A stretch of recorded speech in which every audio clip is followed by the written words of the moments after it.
And I don't think you can ever be wrong. Like you said, you can't be wrong giving a gift. You're never going to hurt. It's like giving a tip. It's not probably going to be okay always. And I think you're never going to be incorrect to say thank you to somebody. Hello, and welcome to episode 14 of the Thank You Notes podcast. My name is Travis McVeigh. I'm the host. I did my residency training at the University of Texas Medical Branch in Galveston, Texas. I was there from the years 2007 to 2011. A lot of people helped me along the way. I've been trying to have them on the show, but as it is, it's hard to sync up our schedules. I was finally able to get Dr. Alexis McQuitty to come on the show. She is a professor of anesthesia. She's a professor of cardiothoracic anesthesia, a really nice person, an avid thank you note writer, and a great teacher. And we get into all that.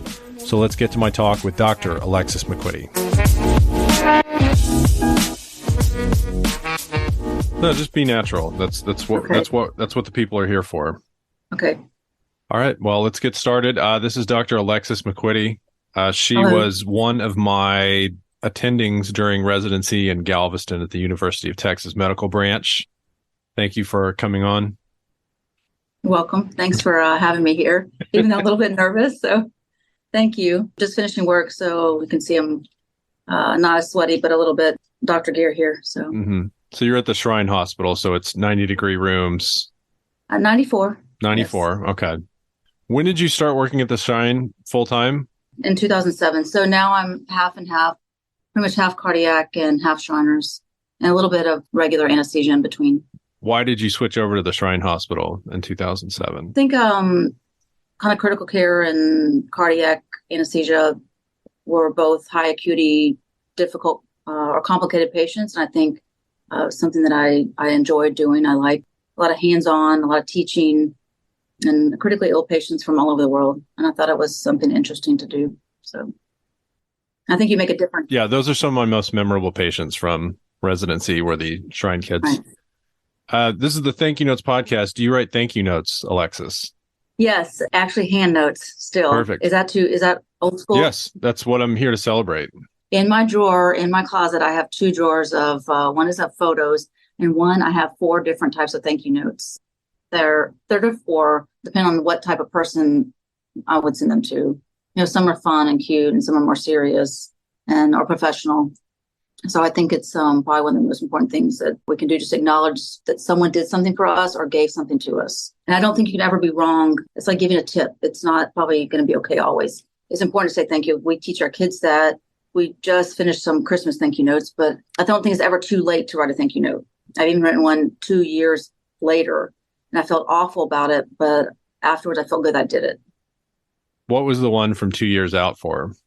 One of the professors of cardiac surgery wrote a letter for my promotion, and then COVID came, and I kind of forgot about it, and I felt very guilty because it's a huge effort for that physician to do these letters. So I actually wrote it and gave him a small little gift. As a guilt gift, is that okay to give a guilt gift? So I think gifts in any shape or form are pretty okay. But the last letter I wrote was a thank you to my parents for Christmas presents, which they weren't supposed to. We asked them not to give us Christmas presents anymore. And I guess they're older and now retired, and they feel like they have to give gifts now. So we actually sent them a hand letter and mailed it in March, which is a little bit late, but I still think it's okay. I think it's completely fine. Do you make the kids write thank you notes? Yes. In fact, we all shared them. Our youngest is 19, and he wrote the letter with us when he was home one weekend. And the other ones, we always had to write them. And we would usually write them on one big sheet of construction paper and divide it up into like as quadrants. And everyone would draw a little picture and write a note. I think it's important that they do that. So I don't think kids do that as much anymore. Maybe I'm just imagining that. No, you're not imagining that at all. But I think it's important. And I think especially the older generation appreciates that handwritten note, because I think we take time to write that and say thank you for something. So perfect. Do you get a lot of thank you notes out from residency interviewees? Yes, and actually a lot. I'd say about 30% email, but the rest are actually come in my mailbox or slipped under my door. So I thought that was actually kind of interesting. I thought, the kids younger than me, the ones that are in medical school, would always be something digital or send something by email. But now I'm seeing much more handwritten notes. So I think that goes a long way, especially if they take the time to do that and right. bring it to my office or I would always write mine in the airport or whatever on the way out, just so I could have it fresh in my mind and bring up To something remember. from the interview. Yes. Well, the reason why I wanted to have you on is I wanted to talk about your teaching style. Is you let people, residents, med students, everybody be really hands-on. Is that something that was modeled for you when you were a medical student or a resident?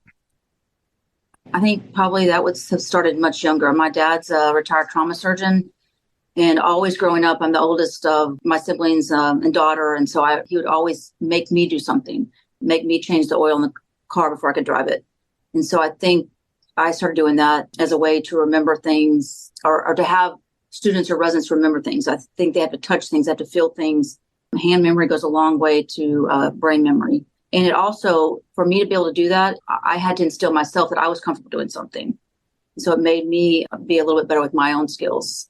I had to be comfortable first to allow them to do that. It's much more enjoyable to see them doing something. They like it better. They learn, they remember it. And I think they'll be better when they're out on their own. That makes sense. It does make sense. I distinctly remember you allowing medical students to play central lines when I was a resident. Nobody else was doing that. I think they have to touch a needle or touch something or feel. Mm-hmm. I think it goes a long way. And then maybe they'll enjoy medicine better later on if they had that first experience. And I think because I started in general surgery as an intern, I remember being able to do things that I couldn't believe that as an intern was allowed to do, that the surgeons let me do. And then I think maybe just carrying that forward a little bit, it made me, I guess, strive to be a better physician or a little bit better skill level. And maybe that's where that goes. So is this hands-on upbringing what drove you into anesthesia? Oh, I was actually I was going to be, I thought, a trauma surgeon, and I never knew anything else. I didn't know any other medicine. I have a family of surgeons, so I thought that's what I was always supposed to be. When I got into surgery, I liked the operative part. I liked being in the operating room. I liked being at the bedside. I did not like clinic. I didn't like dressing up. I looked around and I did change. And it was big. It was very controversial at the time. I was at Herman and it was hardcore surgery. I remember them asking me, are you sure you don't want to take a sabbatical or get a divorce? And which I guess that was 20 years ago. You can ask that. And I still changed. And I'm glad I did. I was a little hesitant when I got here, but now I love it. I like the hands-on, and I like we have a good camaraderie with our surgeons. Coming from that background maybe helped with that a little bit. Now, is this Herman in Houston? Is that where you started your residency training? That was before the hour rules, and that was my first choice, actually. But it was before there were limitations on resident hours. And the longest I stayed at the hospital was Thursday morning. I left Monday night. Jeez. Going from cardiac surgery and switching over to the burn unit on the weekend. So I remember that. And was the call room like a rocking chair or something like that? There was a little tiny bed in there. Okay. No cell phones. They're just the old pagers and life flight and things like that. Yeah.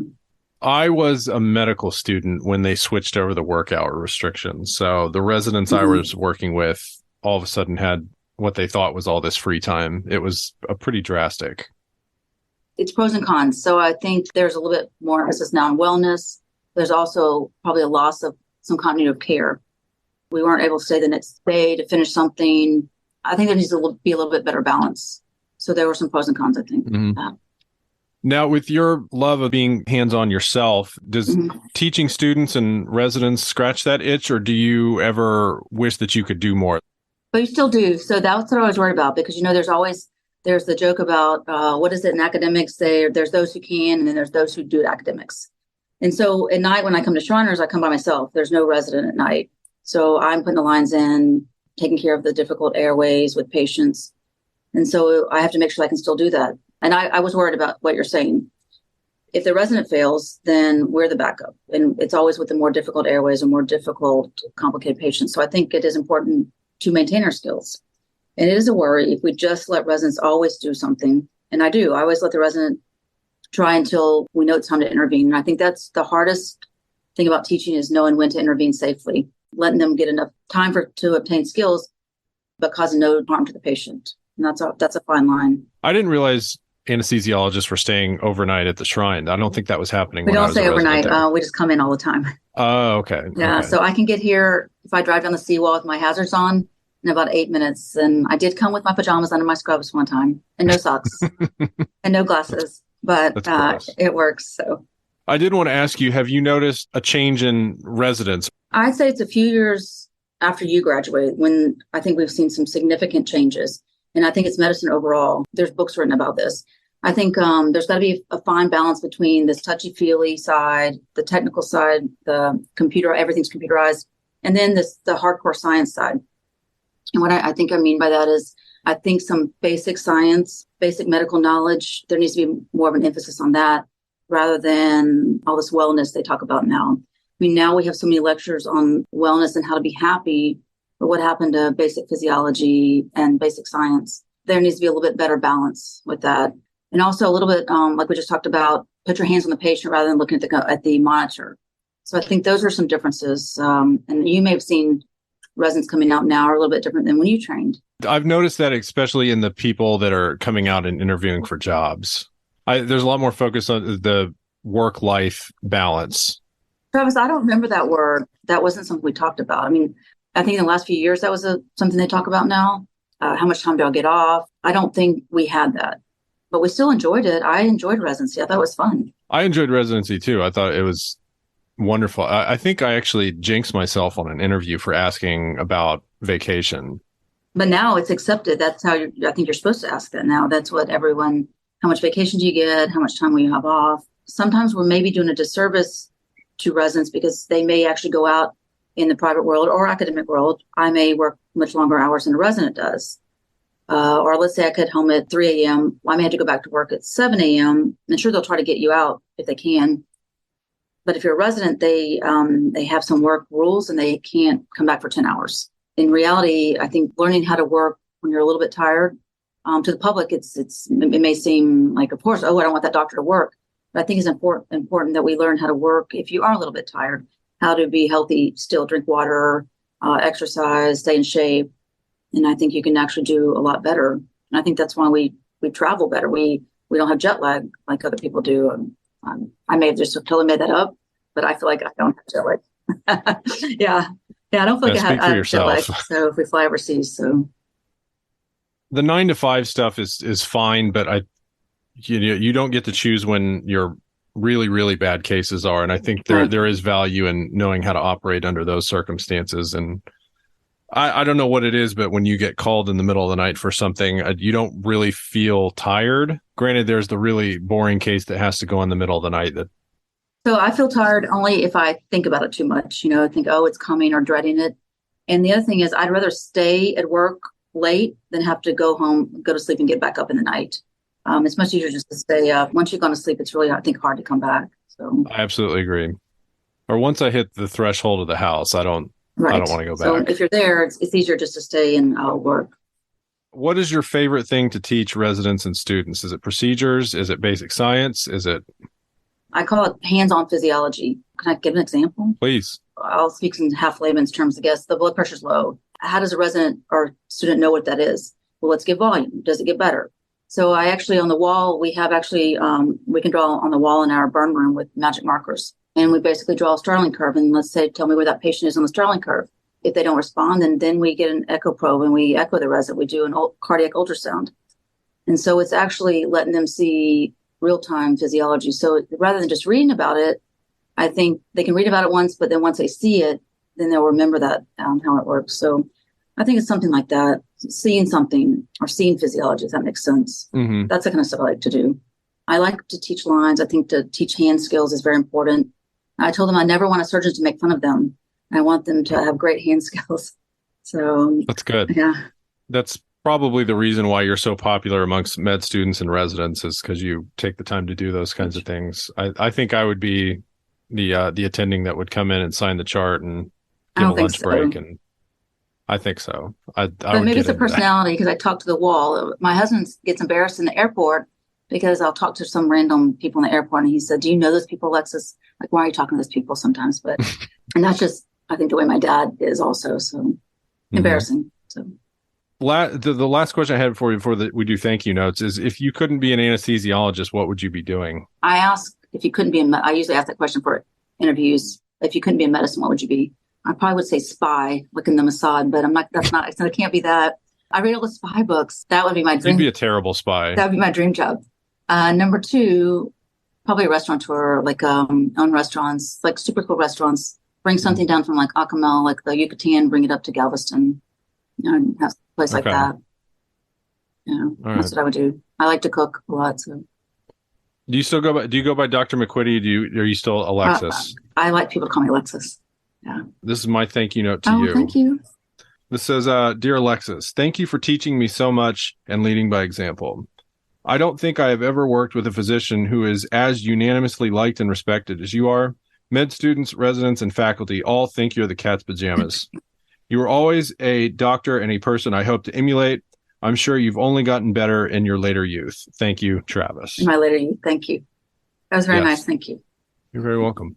Yeah, you were always, I forget how old you were when I was there, but I can't believe it. Don't I'm 40 something. And then I'm 50. I know you're 50 now, but when I was there, I think you had turned 50. I just turned 50. When I was there. I just turned 50. Or 40. You just turned 40 when I was there. And I think you went through a bit of a shock. I went through a lot. Yeah, I got married and all that kind of stuff. Yeah. Mm-hmm. I think we made a little bit of scandal. So. Little bit? It was fun. Yeah. You have to have some drama at work. So. Did you write a thank you note? To where? To you? Hey, listeners, it's Travis. It was at this moment I realized I had not officially asked Alexis to prepare a thank you note for the episode. She and I have been texting back and forth for a few weeks to get this episode recorded. I guess I just forgot, and I apologize. Alexis was nice enough to prepare a thank you note and read it into her iPhone, and she sent me the file. So I'm going to play that now. For future reference, if you ever hear this music, it means I've messed up, and this is me trying to correct it.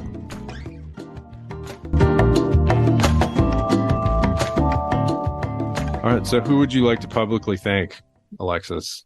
Well, my letter is to my family. It's not very sentimental, I guess, but thoughtful and practical, which is, I think, kind of describes me. To my parents, thanks for putting up with me and providing a good foundation for my work ethic and success, mostly for putting up with me. And to my husband for always supporting me and for being understanding and for having a bit of wanderlust and sharing the love of travel with me. And to my kids for allowing me to be your stepmom, and also thank you for your patience. The end. So short but sweet, but I think I like to just get the point across and, like I said, thoughtful and practical. What did your dad think of you becoming a doctor? Was he supporting it? Like, did he want it? Was he cautious? He said, if you can do anything else, do that. I remember him saying that when I applied. And if you can't think of anything else you would do, then just go to medical school. So don't make sure that, because if you like something else, you're always going to think, God, I should be doing that. Especially when you get into studying at 2 a.m. or you're going to wish, so, why didn't I go to culinary school? So I think that was good advice. And then it was just expected to do well. There wasn't a bunch of accolade when I graduated medical school or when I did some white coat ceremony. None of that was, I think, coming from a doctor's kid. It was just expected that you're going to do all these things. There wasn't a bunch of fanfare or celebration about things like that. It was just part of the process. So I think residency was probably more important because now you're going to the real world. Residency was still hand-holding. So I think the harder graduation was residency, knowing that you had to go in the world. So, are any of your kids going to be going to medicine? One is a second-year ENT resident. Oh, wow. One is in dental school right now. So. And one is in going to be a psychologist. Are they at UTMB or do they go somewhere else? One's at UTMB and one's in UT Houston in dental school in Houston. Very cool. Last question. If somebody like a medical student or a high school student, anybody wanted to become an anesthesiologist, what would you tell them and what would you tell them to focus on? Stay well-rounded with education.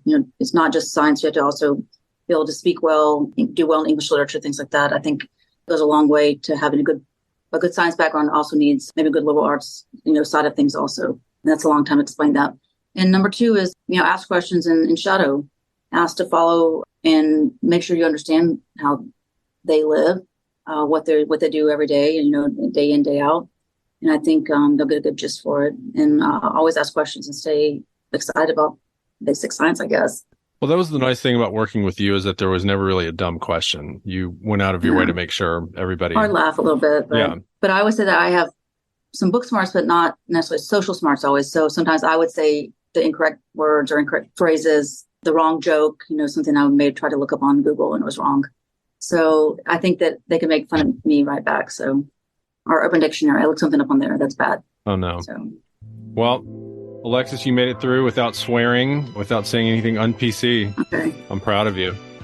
I know at the Shriners, it's kids hospital. I try not to say any bad words at this hospital. That's only at 2 a.m. across the street. So I'm going to shut things off. Thank you. Thanks, Dr. McQuitty. Thank you, Dr. McQuitty. I appreciate it. I appreciate it. Okay, well, have a great day. You too. Thanks, guys. Huge thank you to Dr. Alexis. She was very generous with her time, and it was a huge thanks and a save for me for her to record that thank you note after the fact. Thank you for tuning in. Please rate the show on Spotify or Apple or wherever you're listening. Please follow me on Instagram, TikTok, Facebook. All that's in the show notes, and we'll see you next time.